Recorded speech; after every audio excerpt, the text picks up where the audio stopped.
Hi everyone, I'm Dr. Jori Fleisher from Rush University in Chicago, and it's my pleasure to be talking to you today about Lewy Body Dementia, or LBD. We'll cover the who, what, why, and what's next. So hopefully you can all see my slides, and it might seem strange, why are we talking about Parkinson's if we're talking about Lewy body dementia? And I hope to make that clear. And often these entities are kind of enmeshed and it's hard to figure out, wait a minute, is this Parkinson's? Is this Lewy body? What does this all mean? So we're going to try to sort that out today so that you can understand what's going on and then what you need to do, what to expect, what to do to move forward. So Parkinson's. So in 1817, Dr. James Parkinson described essentially 6 patients, and he published this essay called The Essay on the Shaking Palsy that described the key features in what we now call Parkinson's disease: slowness of movement, or bradykinesia, movement that's slow, that's small, that gets smaller as it goes. We look for taps and they get tiny.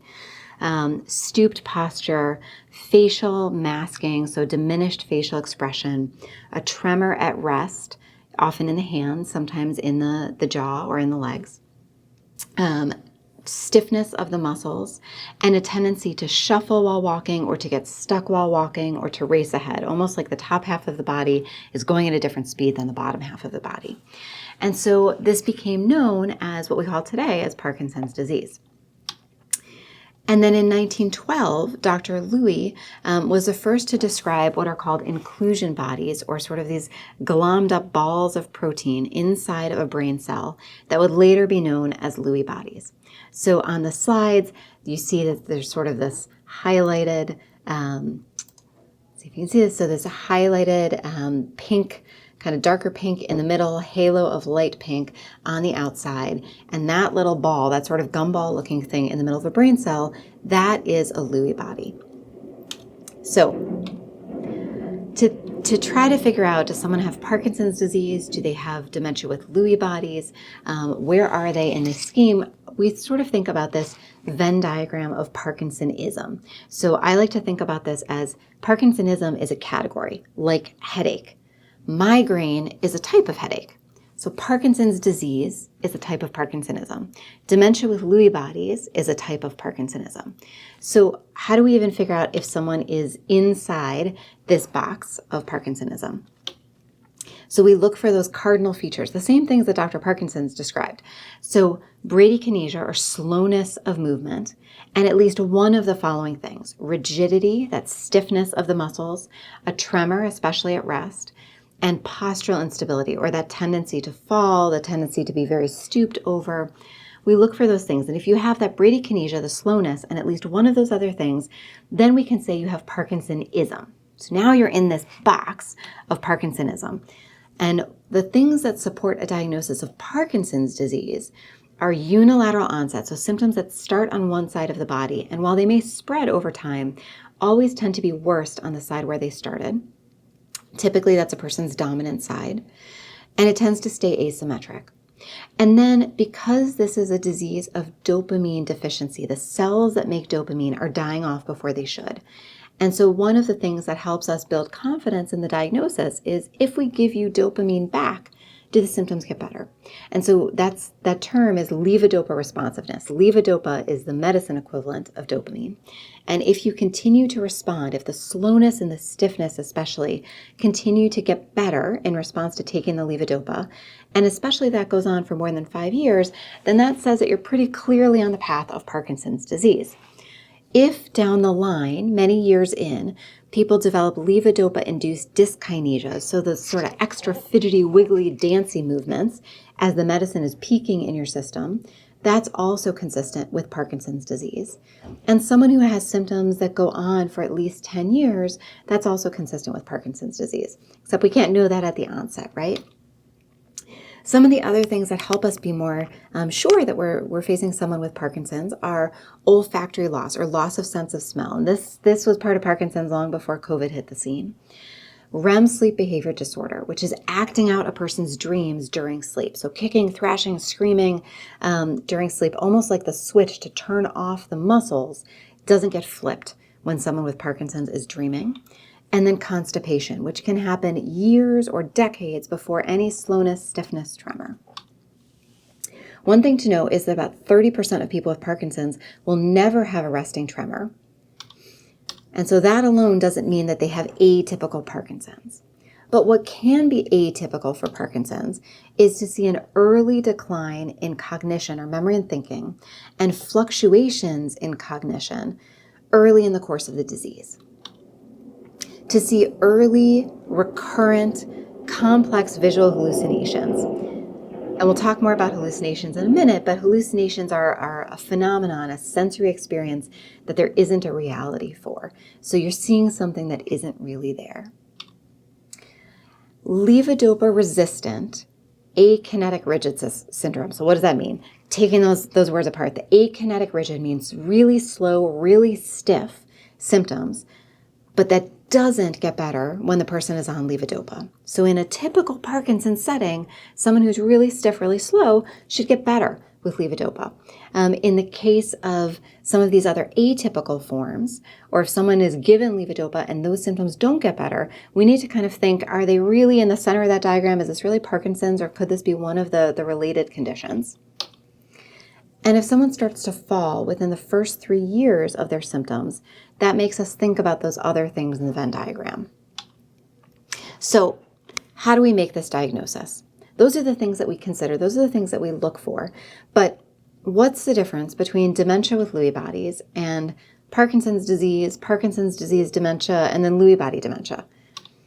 So bear with me for a second. I think about this as a chicken and egg problem under an umbrella. Okay, so Lewy body dementia, or LBD, is the umbrella. It's an umbrella term that describes two problems in the brain where synuclein, a protein, goes wrong. So we call those synucleinopathies. So Lewy body dementia describes two synucleinopathies: dementia with Lewy bodies and Parkinson's disease dementia. So there are lots of ongoing arguments and debates about the semantics of lumping these together or separating them apart, but it becomes a bit of a which comes first, the chicken or the egg argument. And this really hinges on two groups of symptoms and one key timeline. So if Parkinsonism, if the slowness of movement, the tremor, the stiffness, if that all happens first, and at least a year later, but typically several years, 5, 10 years later, a person starts to have changes in their memory, their thinking, they start to have hallucinations. That's someone who has Parkinson's disease dementia. So the Parkinson's disease comes first, the dementia comes later. So we call that PDD, Parkinson's disease dementia. If, on the other hand, the dementia comes first, or the dementia and Parkinsonism start around the same time, within a year of each other, so this 1 year rule, the dementia and the Parkinson's happen together, or dementia happens first and then Parkinson's comes a year later, that we call dementia with Lewy bodies. So what's really going on? Why is this? So in the brain, we can look at this because it really has to do with those Lewy bodies, those pink things that I showed you on the slide. So where those Lewy bodies are starting to develop in the brain and along what time frame. And so there's something called the Brock hypothesis. Brock is a pathologist, and he looked at the brain of people with various stages of Parkinson's disease for various points in time, and people with Lewy body dementia. And what he found is we see those same Lewy bodies. It's like someone placed those in the brain. But in Parkinson's disease, it's almost like the Lewy bodies sort of got a hiker's map and they follow a trail. The Lewy bodies over time start to develop deep in the brainstem, and over time they gradually spread upwards through the brain, forwards into the frontal lobes of the brain, and sort of around the back through the gray matter. And so we see the motor symptoms first, the constipation, the sensory, the smell changes first and early in Parkinson's disease, because that's what's going on in the brainstem and sort of the forward areas of the brain. And slowly over time, the Lewy bodies spread towards the back of the brain, and that's where we get the hallucinations and some of the other cognitive changes. On the flip side, instead of following the hiker's trail and sort of going along one path, in dementia with Lewy bodies, it's almost like someone took a grenade full of Lewy bodies and set it off. And we see those Lewy bodies in cells all over the brain early on. So you get some of the Parkinson's features, you get the smell changes, you can get the sleep changes, but you also get the hallucinations, you also get the memory and thinking changes, because those Lewy bodies are everywhere, glomming up the system, messing things up. So to make a diagnosis of definite dementia with Lewy bodies or definite Parkinson's disease dementia, the only way that we are 100% accurate is to look at a person's brain under a microscope after they've died. So what do we do before that to get as close to a diagnosis as possible? And we can get pretty close. We can get into the 90% certainty. We think about probable dementia with Lewy bodies or possible. So to say someone has probable dementia with Lewy bodies, they have to have a few things. So the essential feature is that they have to have dementia, and dementia is defined as a progressive cognitive decline of sufficient magnitude that it interferes with their normal social or occupational functions or with usual daily activities. This isn't just the forgetting a name or something at the tip of a tongue for a bit of time. This is that it's the cognitive changes are really getting in the way of daily activities. So you have to have dementia to say you have dementia with Lewy bodies. And then you have to have at least 2 core clinical features. That includes cognitive fluctuations, which means that there are big variations in attention and alertness throughout the course of a day. Someone could be having a great conversation with you, talking as if this was them 10 years ago. They're spot on, talking about their job, recalling details of current events, and almost like someone flips a switch, they go glazed, out of it, very confused, very hard to have a conversation. Nothing clearly led to that kind of switch flipping, and you can't really predict when it's going to switch back. It will, but there's nothing you can kind of do to snap them out of it. It's almost like they're on and then they're off, and that's really prominent. So those are cognitive fluctuations. The visual hallucinations, which I've mentioned, we'll talk about a little bit more. REM sleep behavior disorder, so acting out dreams during sleep. The person is asleep, but they're kicking, they're thrashing. If they're dreaming about basketball, they might be laying in bed and going like this. And then Parkinsonism. So I said that they have to have dementia and then 2 of those core clinical features. So there are people with dementia with Lewy bodies who have dementia and those cognitive fluctuations and maybe the visual hallucinations, maybe the REM behavior disorder, but don't have Parkinsonism. They might develop it down the line, but they don't need to have that at the beginning. The other option to meet these criteria is to have dementia, 1 core clinical feature, and 1 of these indicative biomarkers. So an abnormal SPECT scan or PET-DAT scan, an abnormal MIBG scan, which isn't usually done in clinical practice, or a sleep study that confirms REM sleep behavior disorder. So not just based on symptoms and description, but they see it on a sleep study. So I mentioned that there are some other symptoms. What are they and what do we do? So sleep disorders are very common in people with either Parkinson's disease dementia or dementia with Lewy bodies. And for the rest of the talk, I'm just going to refer to all of these. They fall under that same umbrella. They're the chicken and the egg sitting under the umbrella of Lewy body dementia, or LBD. So sleep disorders are common in LBD. People can have insomnia. They can have trouble falling asleep, trouble staying asleep, waking up too early in the morning and have trouble getting back to sleep. And they can have that REM behavior disorder. Usually that's more disruptive to the bed partner than the person themselves. We want to make sure that there isn't any untreated depression, anxiety, restless leg syndrome, stiffness or cramping of the muscles called dystonia, any pain. We want to see if someone is waking up in the middle of the night to go to the bathroom. And there's a difference between waking because your bladder is waking you up and you need to pee versus waking up for some other reason. You might as well go to the bathroom because you're up already. If your bladder is waking you up to pee, well then we should treat the bladder. We should see if there are ways that we can get you to stay asleep longer by treating the bladder symptoms. Sometimes sleep apnea is at play. It's more common in people with these disorders, and that's very treatable.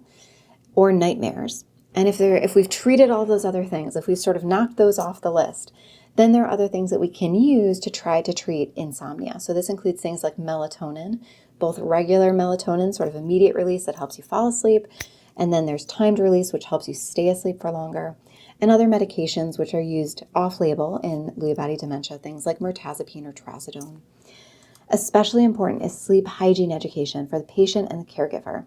If you've got TVs going on in the room, if you're using a screen before bedtime, if you wake up in the middle of the night and you pull out your phone or you're reading or you're doing other things that keep you stimulated, it's going to be hard to fall back asleep. So really trying to make sure that you have a safe, calm, sleep-friendly environment. If someone has REM behavior disorder, we can try treating that with melatonin, or we can use low-dose clonazepam. Those are common things. We also want to look at home safety. So if someone is kicking and thrashing and is at risk of falling out of bed because of their REM behavior disorder, putting a really thin yoga mat or a gym mat around the bed, something that they won't trip on when getting in and out of the bed, but if they fall out of the bed, they've got a little bit of cushion there. Thinking about bed rails, padding, bed alarms can be helpful. And moving any nightstands, any furniture with sharp corners out of the way of the bed, or cushioning those corners. So you can get childproofing supplies and put those on corners, or you can go to your local hardware store, pick up some ugly, cheap pipe insulation, but it works wonders. Bend it around the corner of those sharp corners of furniture.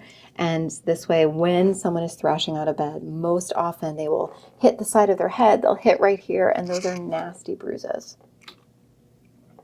So many people are surprised to hear that the number one predictor of quality of life in Parkinson's and Lewy body dementia tends to be depression. Not the motor symptoms, not the hallucinations, it's depression. This has a 30 to 40% cumulative prevalence, which means if we look at everyone with the disease over time, for all of the time that you have this condition, 30 to 40% of people, if not more, will develop depression. And it's not just a response to, well, you'd be depressed too if you had this diagnosis.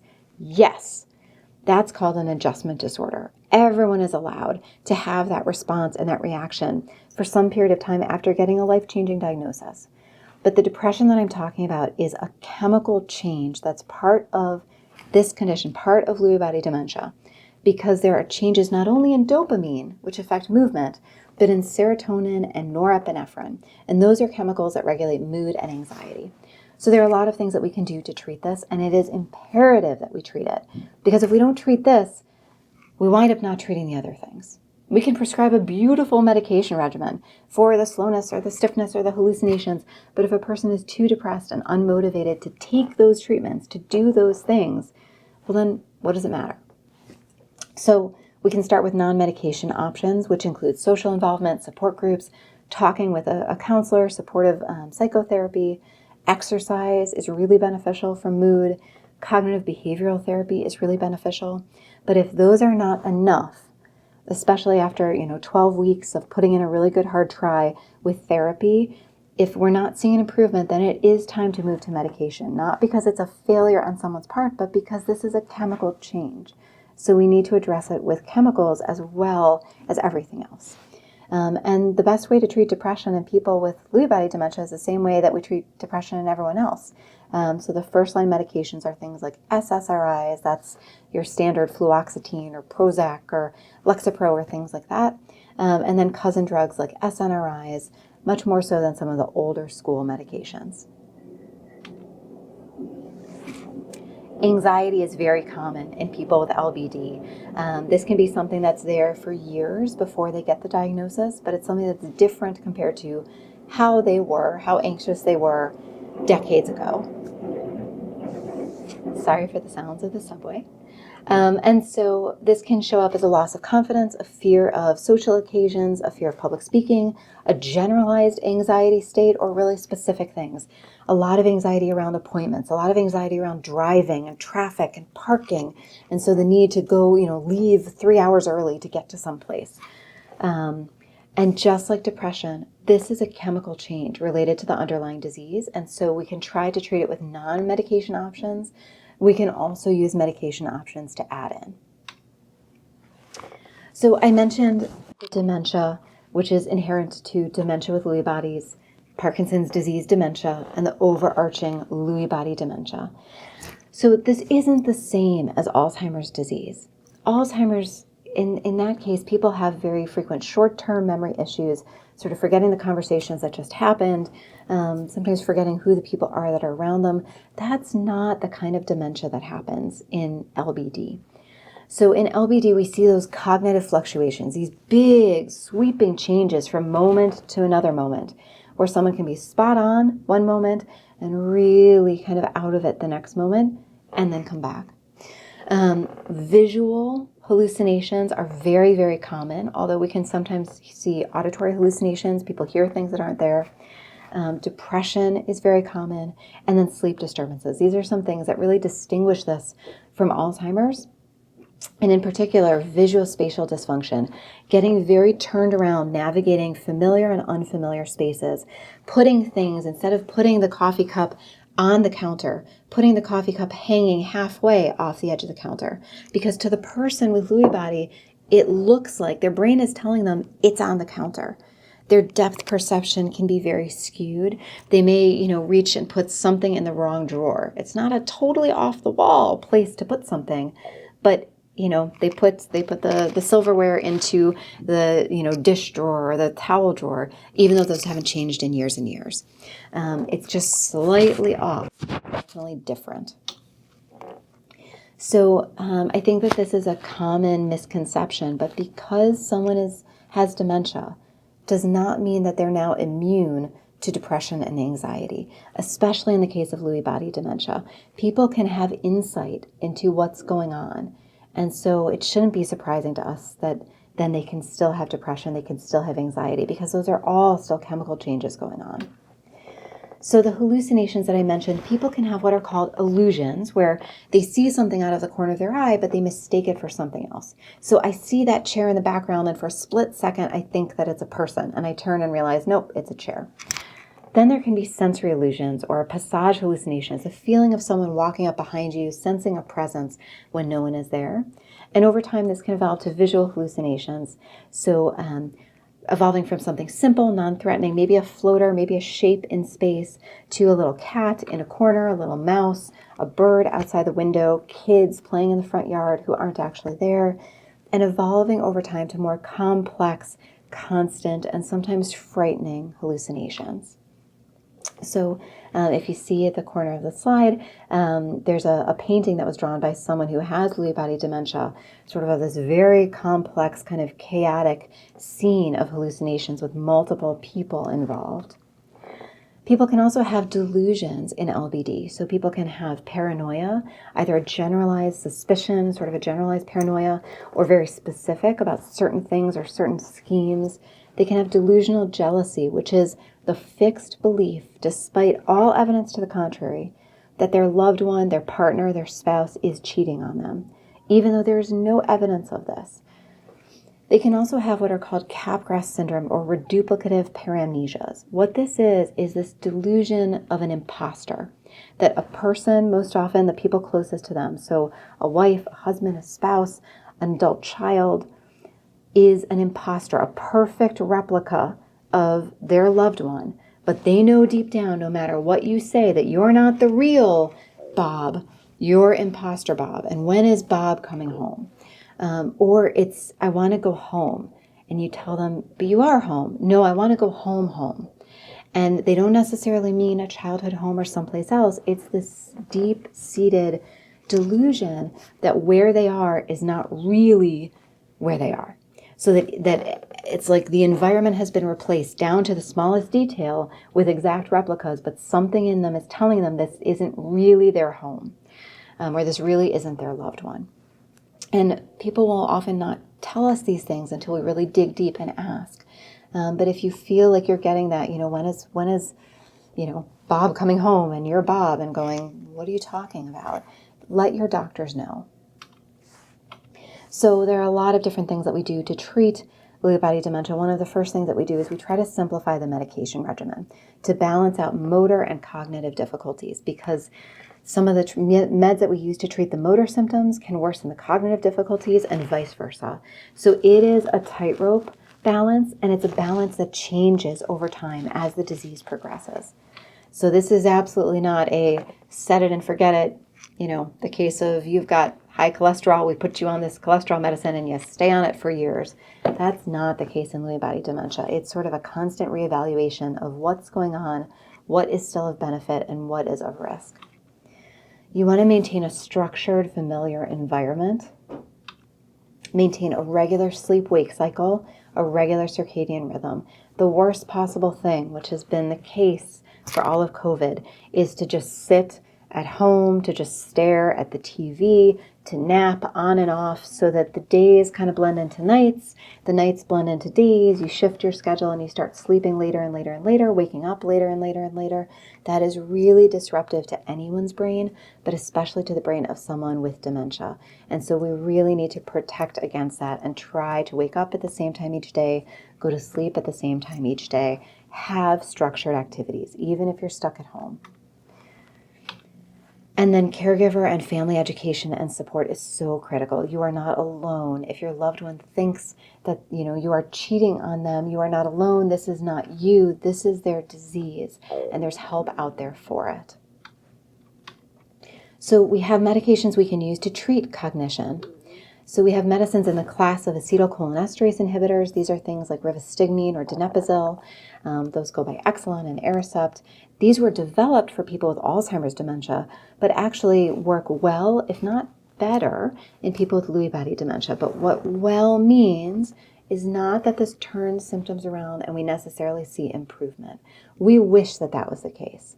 What well means is when we compare people receiving these drugs to people receiving a placebo, people on the drugs progress more slowly. So their symptoms still get worse over time, but worse on a slower pace than people who weren't taking the drugs at all. Sometimes we see improvement, but the expectation should be that we think of this almost like a vitamin. You take it every day, you don't expect to see something from it, but it's doing something underneath. For people with more severe, moderate to severe dementia, we can add on a medicine that works in a different way. So we sort of have a little of column A, a little of column B, and that's a medicine called memantine or Namenda. And again, the expectation should be this slows down how quickly things are worsening. To treat psychosis, meaning delusions and hallucinations, we don't tend to treat these unless these are really causing agitation, if they're getting in the way of care, if they're causing behavioral disturbances. If that's the case, we want to first look at the medication list with a really close eye, reduce things that are unnecessary, and then we can think about antipsychotic medications. So while the internet will tell you that antipsychotic medications are bad in people with Lewy body dementia and they can worsen the Parkinsonism, and that's true, antipsychotic medications are a family. And some cousins are better actors than some other cousins. And so we have options of things that we can use. For example, quetiapine is a medication that's a newer antipsychotic relatively, and we can use very, very low doses to treat some of the hallucinations and delusions without worsening Parkinsonism at very low doses. We can also use an older medication called clozapine, which works very well, does not worsen the Parkinsonism, but because of a rare but serious side effect, requires weekly blood draws to make sure that people aren't developing this rare but serious side effect. There's a newer drug on the market called pimavanserin. You may have seen some of the commercials for this. We don't really have long-term data yet. It's less sedating, which is the main side effect of quetiapine, but it may transiently worsen symptoms before they get better. What I want to make sure that you take away from this is that Lewy body dementia, in both flavors, does not change suddenly. This is a slowly progressive condition in the brain. It doesn't suddenly change from one day to the next. While the fluctuations, the cognition can kind of come and go. If you see a sudden change in mobility, loss of effect of the medications for mobility, increased freezing of gait, sudden increase in falls, sudden change in cognitive status that's different from kind of the day-to-day fluctuations, new or significantly worsened hallucinations or delusions. And most often we get the calls on our side that, this is happening Friday at 5:30, right before the weekend. The thing to know is it is almost always an infection or another reversible cause. So until we see a urine test that is negative, that is perfectly clean, It is a urinary tract infection until proven otherwise. Period. End of story. It is so commonly a urinary tract infection. UTI, UTI, UTI. Because people with Lewy body dementia frequently cannot say it burns when I pee, or I think it smells a little funny, or it's a different color than it used to be. The symptoms of a UTI in someone with LBD will classically show up as a change in their mobility or a change in their cognitive function or delusions or hallucinations. Other things that can prompt this are respiratory infections, pneumonia, things like COVID-19, other infectious causes. That includes dental infections, so always thinking about if a person is able to tell us that they're having tooth pain, infections of the feet, especially if someone is diabetic and could have ulcers, or pressure wounds that could cause an infection and go unnoticed. Constipation is so common, and when it's untreated can lead to a bowel obstruction. And so that's something we really need to watch out for and always consider if someone has a sudden change. Also, dehydration and any metabolic changes can lead to sudden changes in someone's behavior or mobility, medication errors, or new medication. So if nothing else has changed except for a recent refill of medication and the pill changed size or color, absolutely notify the doctor, notify the pharmacist. That could be the answer. There are lots of things that we can do once we've ruled out those sort of low-hanging fruit causes to try to treat gradual changes. And that includes taking away some of the medications that are sort of more risky on that tightrope. So the things that are maybe helpful for mobility, but much more likely to worsen memory and thinking. And also to consider low blood pressure as a potential cause of problems. So what's next? Get care, get answers, get active, get involved. So traditionally, the challenge for people with Lewy body dementia is because symptoms can show up in different ways, because there's so many different symptoms, and because different things come first, someone with Lewy body may present to their primary care doctor or internal medicine or family medicine doc, to a geriatrician, general neurologist, a movement disorders doc, a cognitive or behavioral neurologist, or maybe none of those, maybe seeing a physical therapist and someone goes, something's not quite right. And so all of those folks are important because they all can play a role in building your team to develop a care plan for someone with LBD. One of the things that I think is really important is to realize that there's a lot of stigma around the terms palliative care. People think palliative care means hospice, and those are different. Palliative care, sort of like headache, like Parkinsonism, palliative care is a much bigger category.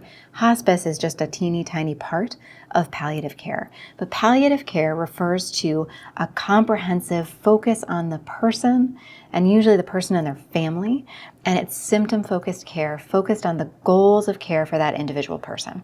And what's been looked at in the last several years are palliative care or palliative influence models for people with Parkinson's and Lewy body and related conditions.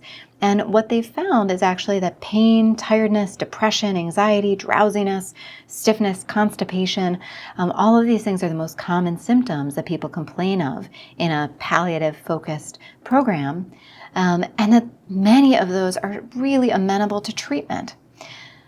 Additionally, there are studies that have gone on, including from my team and others, looking at home visits. So teams of docs and nurses and social workers to come out to the home of people who can no longer come to the clinic.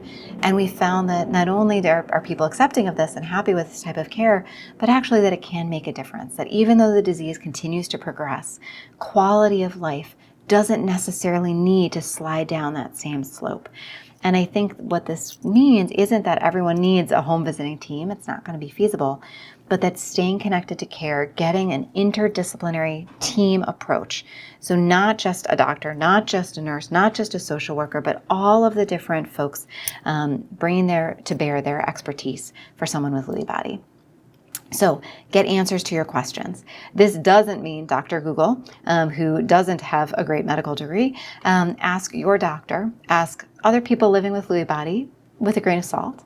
Go online, but go online well. So I highly recommend the Lewy Body Dementia Association. That's lbda.org. They have great resources. Also, Parkinson's Foundation is a lot bigger, has a lot more comprehensive resources, but if you dig, you can find stuff on Parkinson's disease dementia and all of these different symptoms that we can see in both dementia with Lewy bodies and Parkinson's disease dementia. all under the umbrella of Lewy Body Dementia. Finally, michaeljfox.org is a great website. It's a little bit more focused on research, a little bit more focused on Parkinson's disease specifically, but also plenty of resources there. Exercise, exercise, exercise. The only treatment, the only thing we have so far for any of these conditions that looks like it slows down progression is not a pill, is not an injection, is not a vaccine, it's exercise. There are many reasons and many different studies that have shown that exercise changes the brain. It slows down how quickly things are getting worse. And the best exercise is the one that you'll do. So if you're not a runner, if you're not a biker, that's okay. Find something you can do and enjoy and stick with, and try to incorporate it into your daily activity. Start small, start low, go slow, gradually build up and add it in and make it part of the daily routine. Connect with others, get social, stay social, especially during these times of COVID. Online groups, FaceTiming, touching base with family, with friends, whether or not they have Lewy body, is really important. Do not just sit and stare at the TV. Volunteer, whether you're the person living with Lewy body dementia or you're a care partner. There are many studies that need people living with the disease and control participants, healthy participants. And also advocate. So if we want more answers, if we want more treatment, if we want a cure, all of us need to be out there clamoring for better, clamoring for more research. And the ways to do this are to volunteer in research studies, to write letters, call representatives, call senators at the state and national level to protect healthcare and research funding so that all of these things can move forward. So here is a screenshot in the slides from the Lewy Body Dementia Association. Lots of great resources on there. If you go to the tab that says research, you'll even get connected. It tells you about this biomarkers in Lewy body dementia, a clinical study by the DLB consortium. So many people say, I want a blood test. How do I know? Is there an imaging test that will tell me you have Lewy body dementia? And the answer is there isn't one yet, but many, many researchers are trying. And so this is a very big study going on at centers all across the United States. You can look up the center closest to you and see what participating in this study would look like for you. So with that, I want to remind you that Lewy body dementia, or LBD, is an umbrella term. Umbrella, chicken and egg. It includes both Parkinson's disease dementia and dementia with Lewy bodies.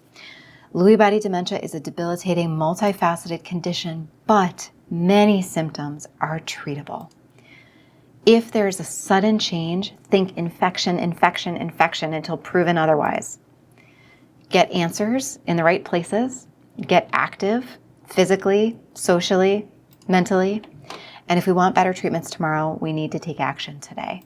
So with that, thank you for taking this action and getting educated about Lewy body dementia, and be well.